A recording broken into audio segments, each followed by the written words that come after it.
Assalamualaikum semuanya, balik lagi di Cermatika.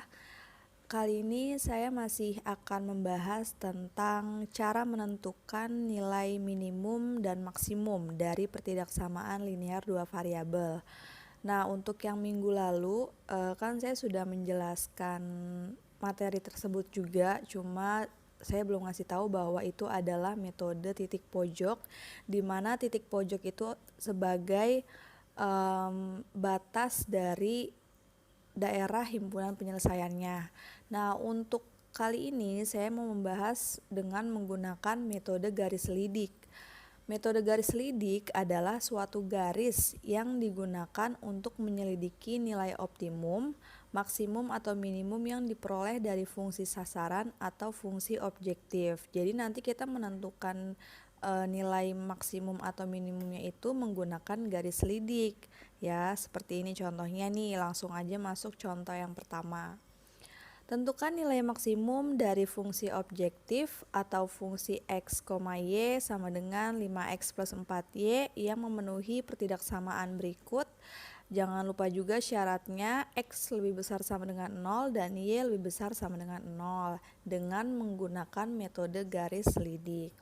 Nah, untuk langkah yang pertama sebenarnya sama aja dengan metode titik pojok, yaitu kalian harus membuat atau mencari dulu titik dari pertidaksamaan yang sudah diketahui. Seperti ini misalnya, pertidaksamaan yang pertama x plus y sama dengan 8, dipermisalkan x-nya sama dengan 0 ya, dapatnya y sama dengan 8. Jadi titiknya adalah 0,8. Kemudian yang kedua y sama dengan 0, didapat x-nya 8, jadi titiknya adalah 8,0. Ditarik garis ya. Itu untuk garis yang pertama dari pertidaksamaan yang pertama. Nah, untuk yang pertidaksamaan kedua, di situ ada x plus 2y kurang dari sama dengan 12, sama dipermisalkan juga ketika x-nya sama dengan 0, maka di sini didapat y-nya sama dengan 6. Ini enggak saya jabarkan lagi ya. Jadi kalian lihat sendiri aja. Hasilnya 0,6 ya. Kemudian y-nya sama dengan 0, didapat x-nya 12, jadi titiknya adalah 12,0. Sama ditarik garis juga. Nah, didapat deh ada 2 garis ya. Setelah dapat 2 garis, di sini saya langsung membuat daerah himpunan penyelesaiannya. Sebenarnya ini harusnya kalian mengarsir dulu juga ya. Jadi harus tahu dulu nih arsiran mana yang terkena 2 warna gitu yang kemarin sudah saya jelaskan. Nah, di sini saya langsung aja. Jadi di yang saya tandain warna hijau itu adalah batas untuk daerah himpunan penyelesaiannya. Nah, di situ kan ada 4 titik kan, kayak kemarin ada yang titik E, titik B, titik F, dan titik C. Nah, itu adalah batas-batasnya. Tapi kita nyarinya nggak menggunakan titik pojok tersebut kayak kemarin, nggak. Jadi kita menggunakan garis selidik. Nah, garis selidik itu dicarinya dengan cara memanfaatkan fungsi objektif. Jadi di situ kan fungsi objektifnya ada 5x plus 4y ya. Nah, itu kita buat lagi nih. Jadi 5x plus 4y sama dengan k. Nah, k di sini adalah konstanta. Jadi k di sini harus kita ganti angka, dan angkanya itu sebenarnya bebas. Mau 10 boleh, mau 15 boleh, mau 100 pun juga boleh. Nah, di sini untuk simpelnya saya langsung dikalikan. 5 dikali 4 sama dengan 20. Nah, kenapa saya langsung dikalikan? Agar hasilnya nanti ketika dicari lagi angkanya bulat gitu.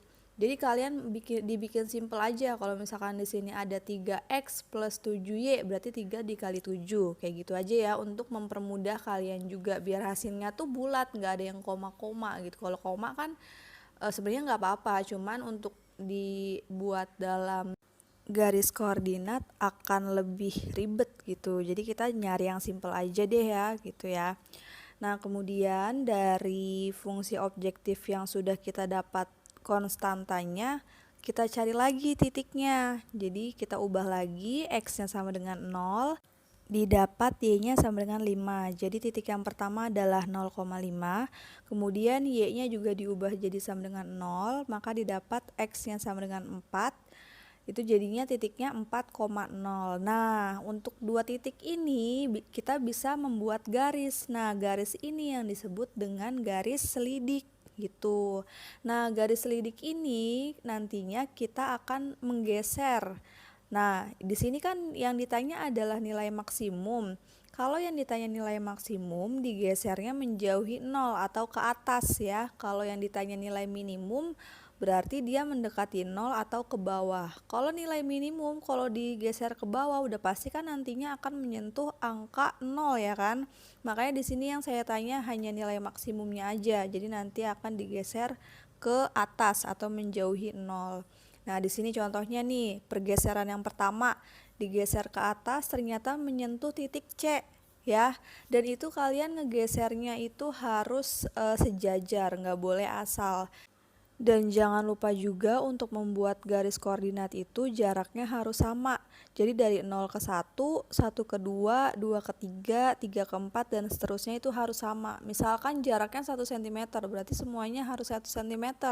Kalau setengah cm ya setengah cm semua gitu ya. Karena itu mempengaruhi pergeseran garis selidiknya.